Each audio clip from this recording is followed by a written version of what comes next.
Certaines vérités ne devraient jamais franchir les portes du Vatican. Il y a des choses qui, par ordre tacite, restent scellées derrière des portes closes. Des secrets trop grands, trop dérangeants, trop dangereux. Des révélations qui, si elles étaient révélées, pourraient ébranler les fondements même de la foi, jeter le doute sur la plus ancienne institution du monde et diviser les cœurs entre dévotion et incrédulité. Mais quelque chose a échappé à notre contrôle. Quelqu'un, après des années de silence absolu, a décidé de parler. Et ce n'était pas n'importe qui. Une religieuse, qui a vécu dans les coulisses de l'Église pendant des décennies, a rompu son vœu de silence. Sans peur, sans filtre, elle a révélé ce dont elle avait été témoin. Et ce que Dieu lui avait révélé dans une vision qui n'avait jamais été destinée au grand public. Ce témoignage m'est parvenu il y a seulement 48 heures, confidentiel. Et dès que je l'ai lu, j'ai su, il faut le dire, pas de censure, pas de délai. Parce que ce qui est sur le point d'être révélé a déjà commencé à se produire. Reste avec moi jusqu'à la fin. Si cette histoire vous est parvenue, ce n'est pas un hasard. Peut-être que vous avez besoin d'entendre cela aussi. Avant de commencer, abonnez-vous à la chaîne. Aimez-la et commentez où que vous soyez. Maintenant, respirez profondément et préparez-vous. Je m'appelle Sœur Helena Duarte.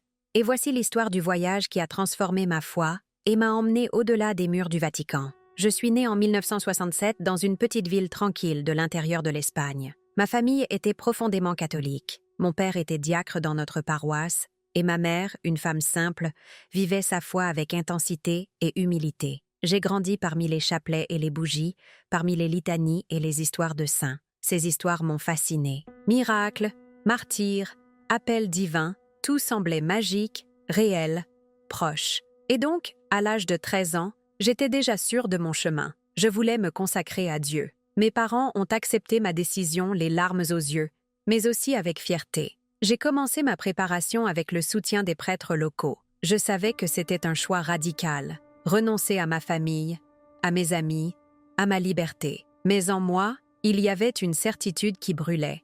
C'était ma vocation. Je me souviens très bien du jour où je suis entrée au couvent. La mère supérieure nous a accueillis avec un sourire sévère et des mots qui m'ont profondément marquée. À partir d'aujourd'hui, vous marcherez entre la foi et le sacrifice. Nous étions là, des femmes d'âges et d'horizons différents, mais unies par une même vocation. Et à ce moment-là, j'ai senti que je faisais partie de quelque chose de plus grand, presque sacré. La routine au couvent était stricte, prières à l'aube, messe quotidienne, travail en groupe, études et beaucoup de silence. Tout était régi par des horaires quasi immuables. Au début, cette discipline m'a apporté la paix. Je pensais, chaque règle ici me rapproche de Dieu. Mais au fil des mois, les fissures ont commencé à apparaître. Les journées au couvent étaient remplies de tâches, de prières et d'obligations. Mais, curieusement, il manquait quelque chose d'essentiel, la vraie joie. Tout semblait mécanique, sans âme. Certaines sœurs aînées étaient froides, rigides, distantes, comme si leur foi était devenue une armure interdisant toute affection humaine.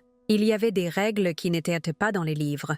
Mots interdits, gestes surveillés, silence forcé, et personne n'a jamais osé remettre en question. Au début, je n'ai pas tout compris, mais quelque chose en moi me murmurait « Il y a quelque chose qui ne va pas ici derrière les sourires forcés et le silence des couloirs. Il y avait une présence cachée. » Et ce malaise, subtil au début, grandissait de jour en jour. Tout a changé un après-midi ordinaire, alors que je lavais des ustensiles dans la cuisine. J'ai regardé par la fenêtre la mère supérieure parler à un homme que je n'avais jamais vu auparavant. Il ne portait pas la robe cléricale, mais son regard, il y avait quelque chose chez lui qui me donnait la chair de poule, quelque chose de froid, quelque chose qui n'avait pas sa place là. Les autres religieuses le traitaient avec respect, mais il y avait de la tension dans l'air, comme s'ils étaient face à quelqu'un qu'ils ne pouvaient pas contredire. C'est à ce moment-là qu'une graine de doute a germé en moi. Le couvent, cet espace sacré dont j'avais tant rêvé, n'était pas ce qu'il semblait être. Ma foi, jusque-là inébranlable,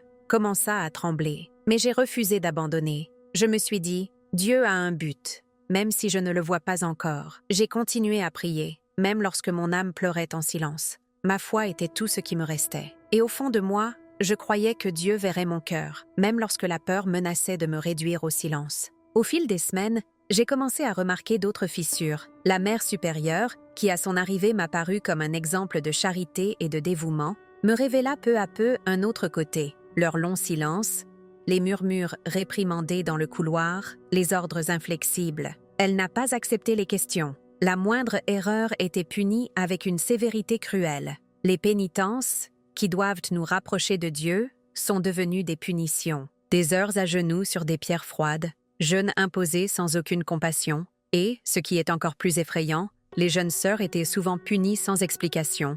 Un regard tordu, une respiration décalée, silence, punition. J'ai commencé à douter de moi-même. Peut-être que je ne suis pas assez fort, pensa-t-il. Peut-être que mon cœur est encore trop faible pour cet appel. Mais comment expliquer ces visages couverts de larmes cachées, ces regards terrifiés alors qu'il n'y avait personne autour? Une nuit, quelque chose s'est produit. Je revenais de la prière du soir lorsque j'ai entendu un gémissement venant d'un des couloirs les plus éloignés. Un son étouffé, féminin, un mélange de douleur et d'angoisse. Mon cœur s'est emballé. Mes pieds hésitaient, mais quelque chose me poussait à continuer. Je m'approchais lentement, chaque pas pesant comme du plomb. Et puis j'ai entendu des voix masculines, bas, tendues. Accroupie, je regardais à travers la fente d'une porte entr'ouverte, d'où s'échappait une faible lumière. Ce que j'ai vu là-bas a tout changé. J'ai entendu clairement la voix de la mère supérieure. À côté d'elle, un homme portant des vêtements sacerdotaux. Mon souffle s'est arrêté, mon sang s'est glacé, et à cet instant, j'ai su,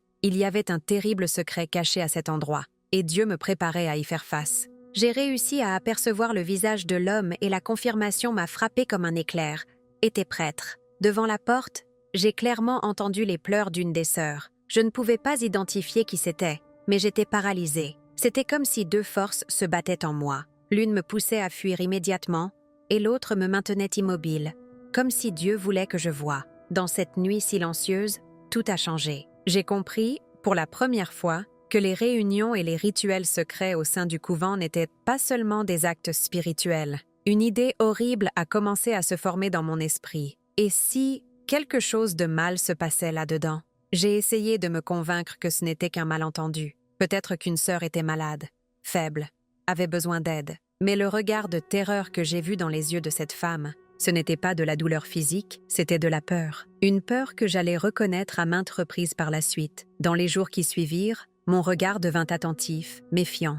J'ai commencé à remarquer des schémas, visites soudaines de certains parents, des murmures dans les couloirs vides, des religieuses disparues pendant des nuits entières et revenues à l'aube avec les yeux vides, comme quelqu'un qui aurait déjà été en enfer. J'ai vu de jeunes sœurs arriver à la prière du matin avec le visage pâle, des cernes sous les yeux et une présence absente, comme si elles avaient été arrachées à elles-mêmes. D'autres semblaient en vivre dans une angoisse constante, détournant le regard, craignant de croiser certaines personnes. Et puis, sont arrivés les cauchemars. La nuit, je rêvais de couloirs sombres, de bougies qui s'éteignaient toutes seules, de mains serrant fermement mes poignets et de visages défigurés par la rage. Je me suis réveillée en sueur, tremblant, demandant à Dieu de me libérer de ce que je ne pouvais toujours pas comprendre. J'ai commencé à questionner, discrètement. Je m'approchais des jeunes sœurs et, à voix basse, je leur demandais « Est-ce que tout va bien pour vous ?» Beaucoup me regardaient simplement avec de grands yeux, sans dire un mot. Certains tremblaient rien qu'en entendant la question. D'autres, plus forts, murmuraient simplement « Ne pose pas de questions, ma sœur. Prie simplement. Fais ce qui doit être fait. Le mal est partout. Fais confiance à Dieu. » Je ne savais plus quoi penser. Était-il en train de devenir fou? Ou découvrait-il enfin la vérité que personne n'osait admettre? Chaque nuit, à genoux dans la solitude de ma cellule, je priais le chapelet avec ferveur, essayant d'expulser cette obscurité de l'intérieur de moi. J'ai demandé à Jésus de me parler, de me serrer dans ses bras, de me rappeler le but qui m'a amené là. Mais le silence semblait devenir de plus en plus épais. Il y avait une guerre en moi. Je voulais croire que tout cela faisait partie de la volonté de Dieu, que cette souffrance serait, d'une manière ou d'une autre, un test de foi. Mais comment pouvons-nous accepter que la violence, les abus et la coercition soient des expressions de l'amour divin? Plus je me rapprochais de cette prise de conscience, plus je ressentais le poids d'un secret que mon cœur ne pouvait plus supporter. C'est par un après-midi chaud, alors qu'elle cueillait des herbes dans le potager, qu'une des sœurs s'est approchée. Son visage était hagard, ses yeux enfoncés et marqués par des nuits blanches. Elle s'arrêta à côté de moi et murmura d'une voix faible « Sœur Hélène, soyez prudente. Les choses ici ne sont pas ce qu'elles semblent être. » Il n'a rien dit d'autre. Mais dans ce bref acte de courage,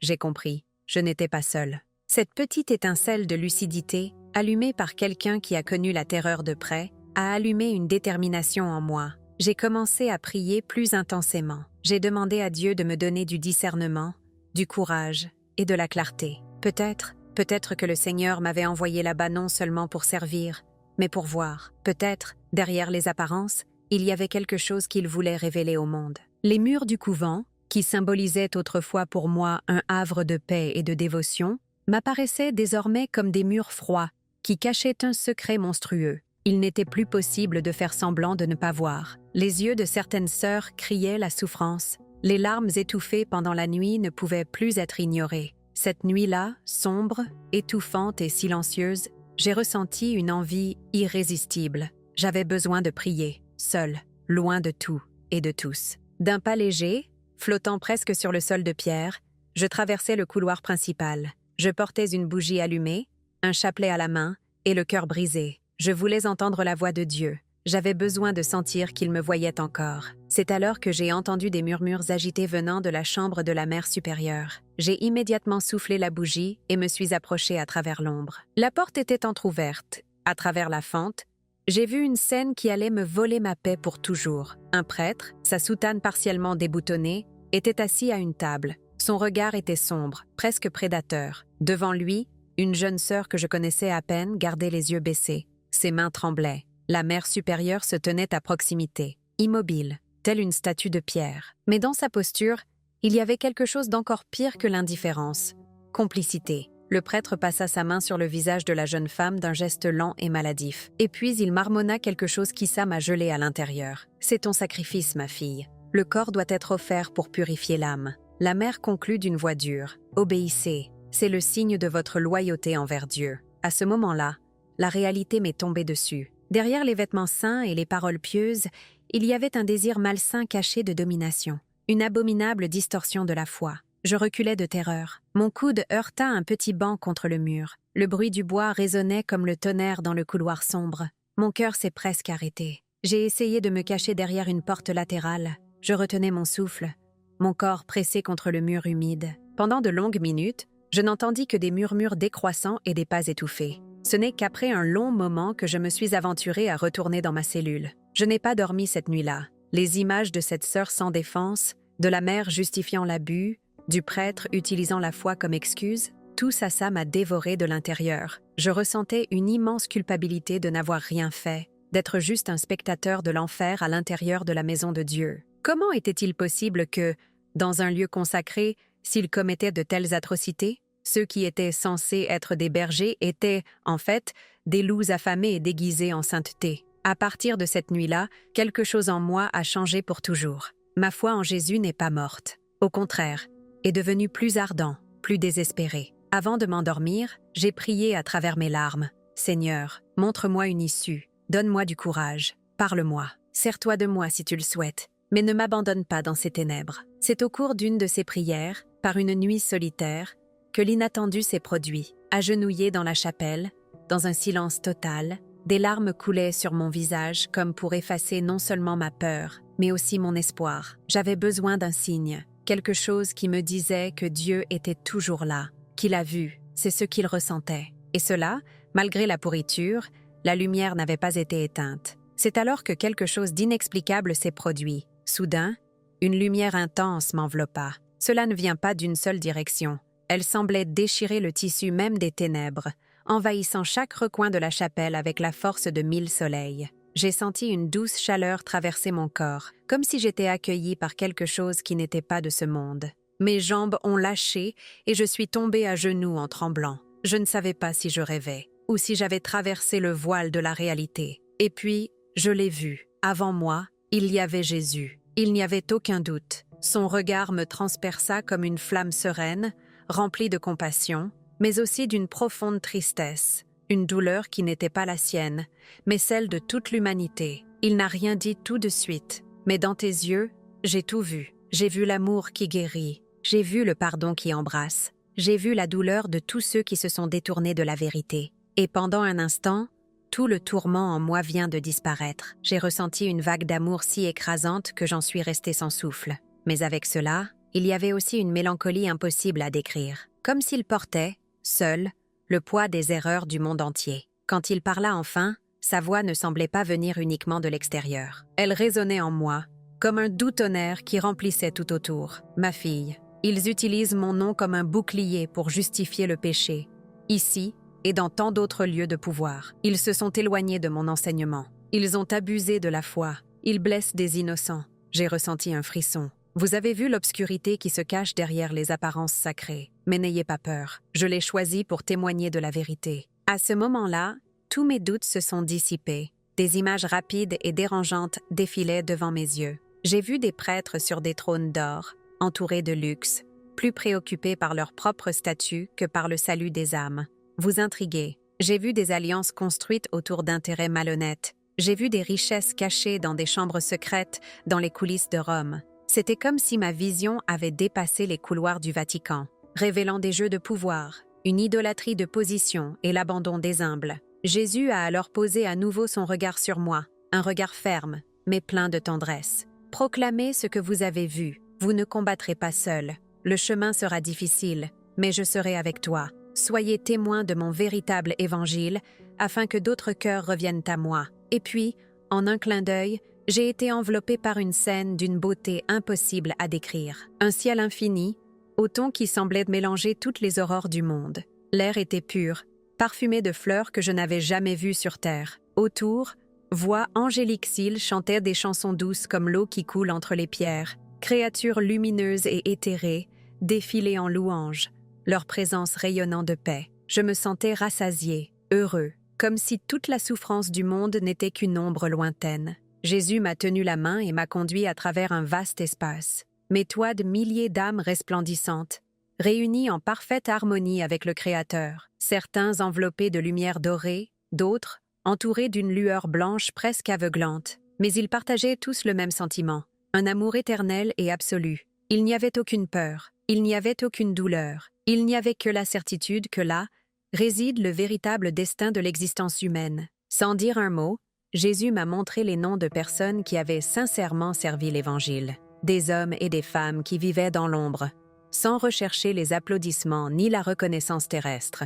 Et j'ai su à cet instant-là quelle serait la mission de ma vie. Ils n'étaient pas aux autels, ils n'étaient pas connus du monde, mais leurs noms brillaient de mille feux dans le livre de la vie. Des hommes et des femmes simples, invisibles aux yeux de la terre, mais resplendissantes aux yeux de Dieu. Des gens qui ont donné leur vie pour le bien des autres, qui ont servi en silence, sans chercher la gloire. Jésus m'a regardé dans les yeux, et dans ce regard, sans mots, il m'a tout fait comprendre. C'est le plus beau cadeau que je puisse offrir, dit-il. La communion éternelle avec moi, c'est la promesse faite à ceux qui m'aiment vraiment et qui vivent selon mes commandements. Une chaleur indescriptible s'empara de moi. Je me sentais chaque blessure étant guérie, chaque peur dissoute.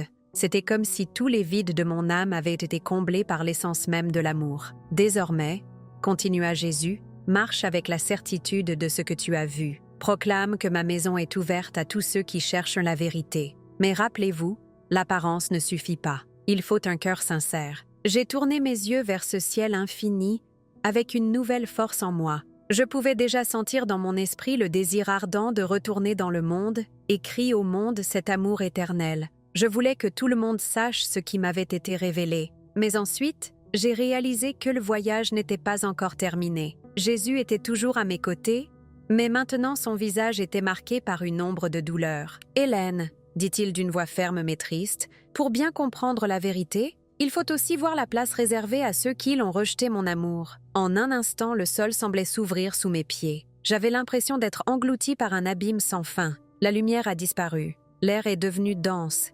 irrespirable. Tout autour, l'obscurité, ce n'était pas seulement une absence de lumière, c'était une entité vivante, oppressante, qui m'entourait comme une épaisse fumée. Et puis, j'y suis arrivée. Un endroit où le feu jamais supprimé, mais aussi ne s'est jamais vraiment allumé. Des flammes rouges pulsaient entre des rochers déformés, émettant une lueur inquiétante. Non, c'est un chœur de lamentation désespérée, des cris de douleur, des soupirs inconsolables. J'ai vu des âmes en tourment, certains enchaînés, d'autres plongés dans des flammes éternelles. Leurs visages étaient marqués par le désespoir, par le remords, par la terreur d'une éternité sans retour. Personne n'a répondu à ces cris. Le regret était visible, mais j'étais trop tard. À chaque pas, mon cœur se serrait. Et puis, horrifié, j'ai réalisé, beaucoup d'entre eux s'étaient consacrés à Dieu dans leur vie. prêtres, évêques, religieux, des hommes qui, au lieu de guider les âmes, utilisaient le nom du Christ pour abuser et détruire. Leurs visages étaient familiers. J'ai reconnu dans leurs yeux l'arrogance de ceux qui, au couvent, justifiaient les atrocités par des vêtements sacrés. Mon esprit était divisé entre les compassionnés et le horreur. Comment ont-ils pu se perdre à ce point? Comment ont-ils pu laisser l'orgueil et le pouvoir les aveugler, au point de rejeter l'amour qui les appelait depuis toujours? La punition était immense. Mais mon âme n'a pas pleuré pour la punition elle-même, mais plutôt à cause de la distance qu'ils avaient créée entre eux et Dieu. Alors que je marchais dans cette obscurité, j'ai senti que le moment s'est intensifié, comme si quelque chose d'encore plus profond était sur le point d'être révélé. Le voyage n'était pas encore terminé. Une flamme noire a touché mon bras. J'ai senti un choc froid m'envelopper de la tête aux pieds, comme si le mal lui-même avait effleuré mon âme. À ce moment-là, j'ai compris, dans cet enfer, il n'y avait plus d'espoir pour ceux qui ont délibérément choisi de rejeter Dieu. J'ai vu des âmes s'attaquer les unes les autres avec haine, consumées par le ressentiment, incapables de véritable repentance. C'était comme si l'étincelle de l'humanité s'était éteinte en eux.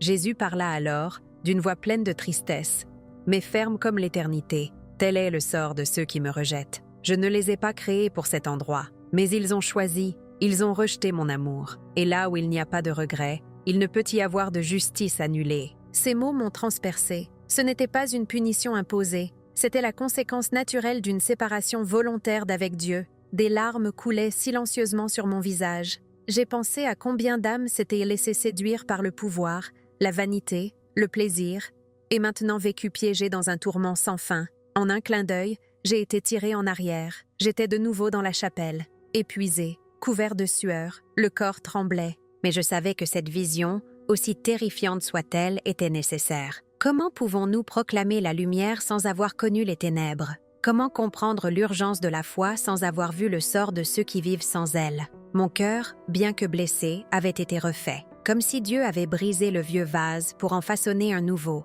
plus fort, plus vrai. Et puis j'ai compris, mon séjour dans ce couvent était terminé. Je ne pouvais plus prétendre servir Dieu dans un lieu qui le trahissait par chaque geste caché. J'avais besoin de sortir, j'avais besoin de le signaler, j'avais besoin de témoigner. La mission était claire, démasquer le mensonge, dénoncer les faux prophètes qui ont utilisé le nom du Christ pour dissimuler des abus et proclamer, avec courage, l'amour et la justice de Dieu. M'échapper du couvent a été le moment le plus difficile de ma vie. Il ne s'est pas contenté de quitter un lieu physique. J'ai laissé derrière moi toute une vie, construite autour d'une vocation qui, je le savais maintenant, avait été détournée par la corruption. Cette nuit noire, le cœur battant, j'ai escaladé les parois latérales en silence. Chaque pas était un risque. Mais la peur, ce n'était rien comparé au poids de la mission qui palpitait en moi. Quand mes pieds ont touché le sol dehors, j'ai ressenti pour la première fois le goût de la vraie liberté. J'ai erré sans but le long des routes, jusqu'à ce que je sois accueillie dans une simple maison à la campagne. Une famille humble m'a accueilli, aucune question posée. Ils m'ont donné de la nourriture, des soins et un lit où je pouvais enfin me reposer. Cette nuit-là, alors que je priais en silence dans cette maison inconnue, j'ai réalisé quelque chose d'encore plus profond. Mon choix ne concernait pas seulement moi. Il s'agissait de toutes les autres âmes piégées dans cette toile de mensonges et de peur. J'étais sortie de l'obscurité pour suivre la lumière, et il n'y avait plus de place pour l'hésitation. C'est dans cette maison, si loin des murs froids du couvent, que j'ai vécu la véritable rencontre avec le but de ma vie. Là, dans le silence de la simplicité, commencerait un nouveau chapitre. Non plus comme une religieuse cloîtrée, mais comme une femme marquée par Dieu, portant dans leurs mains la lumière de la vérité, et dans le cœur, la ferme intention de sauver d'autres âmes des ténèbres. Peu après mon évasion, j'ai été accueillie par un petit groupe de chrétiens évangéliques dans une communauté rurale. Ils m'ont parlé d'un Dieu de liberté, pas de prison, un Dieu qui n'exige pas de rituels vides, mais l'abandon, la confiance et l'amour sincère. En entrant dans le lieu où ils s'étaient rassemblés pour prier, j'ai été envahie par une paix comme je n'en avais jamais ressenti auparavant. Il n'y avait pas d'image, pas d'autel doré, pas de formalité. Seuls les cœurs se tournent vers le ciel. Là, lisant la Bible avec eux, j'ai découvert la vérité que j'avais toujours recherchée. Le salut cela ne s'obtient pas avec la souffrance, jeûne ou pénitence. C'est un don gratuit, offert à tous ceux qui croient en Jésus. Ces mots, j'ai brisé les chaînes invisibles qui me retenaient depuis des années. La culpabilité, la peur, le poids de ne pas être assez saint ont été emportés comme de la poussière dans le vent. J'ai finalement compris que Dieu ne veut pas ma souffrance. mais mon cœur. Ce jour-là, j'ai accepté le Christ, non pas comme un concept lointain, mais comme mon sauveur personnel. Et en lui, j'ai trouvé la force de recommencer. Avec un cœur renouvelé, j'ai commencé à raconter mon histoire. Je suis allée de communauté en communauté, dénonçant les abus dont j'étais témoin et proclamant le pur évangile du Christ. Beaucoup de gens m'ont écouté attentivement. Ils ont vu dans mes paroles non seulement une dénonciation, mais espoir. Mais tout le monde n'était pas prêt à écouter. J'ai reçu des menaces. On m'a traité de menteur. Certains chefs religieux m'ont accusé d'hérésie. Même une partie de ma famille s'est détournée de moi. Mais je ne me suis pas arrêtée. Chaque âme blessée que je rencontrais, chaque larme qui rejoignait la mienne, me donnait plus de certitude. Dieu m'avait choisi pour cela. Les difficultés n'étaient pas des obstacles.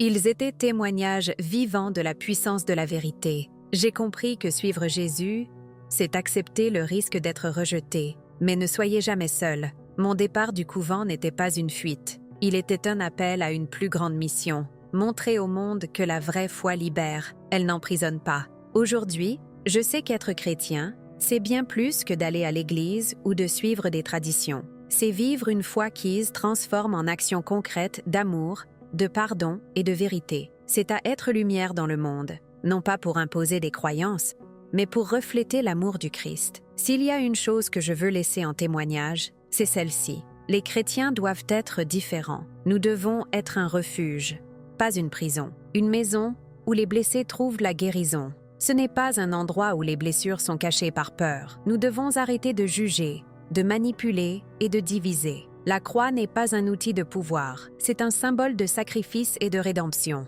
Mon voyage m'a appris que la foi n'est pas une arme, c'est une vie vécue avec humilité. La véritable révolution chrétienne est d'aimer, même quand ça fait mal, pardonner, même quand cela semble impossible, et lutter contre l'injustice sans jamais perdre la compassion. Aujourd'hui, je sais, Dieu ne nous abandonne jamais, même quand tout semble perdu. Ta lumière peut percer les ombres les plus denses et transformer les cœurs les plus endurcis. Et donc, je prie que chaque chrétien, où qu'il soit, n'oubliez jamais le vrai visage de Jésus, un visage qui aime, qui pardonne, qui appelle chacun de nous à être un instrument de paix dans un monde qui crie après la lumière. Nous n'avons pas été appelés à être parfaits, nous sommes appelés à être fidèles. Nous n'avons pas été appelés à dominer, mais pour servir. Et c'est dans ce service, dans cet amour, que nous trouverons la vraie gloire de Dieu. Si tu es arrivé jusqu'ici avec moi, écris « Amen » dans les commentaires, ou juste le nom de votre pays. Cela peut paraître simple, mais c'est un rappel puissant. Nous ne sommes pas seuls. Si cette histoire a touché votre cœur, ne le garde pas pour toi. Envoyez ceci à 3 personnes qui pourraient avoir besoin de l'entendre. Ainsi, vous devenez porteur de lumière et de vérité. Mais si vous faites simplement défiler et oubliez tout ça, ce sera comme ceux qui ont eu la chance d'agir et qui ont choisi le silence. Et si vous ne l'avez pas encore fait, inscrivez-vous maintenant. Le prochain message pourrait être l'éveil de votre âme. Merci d'être ici et que la grâce de Dieu vous accompagne toujours.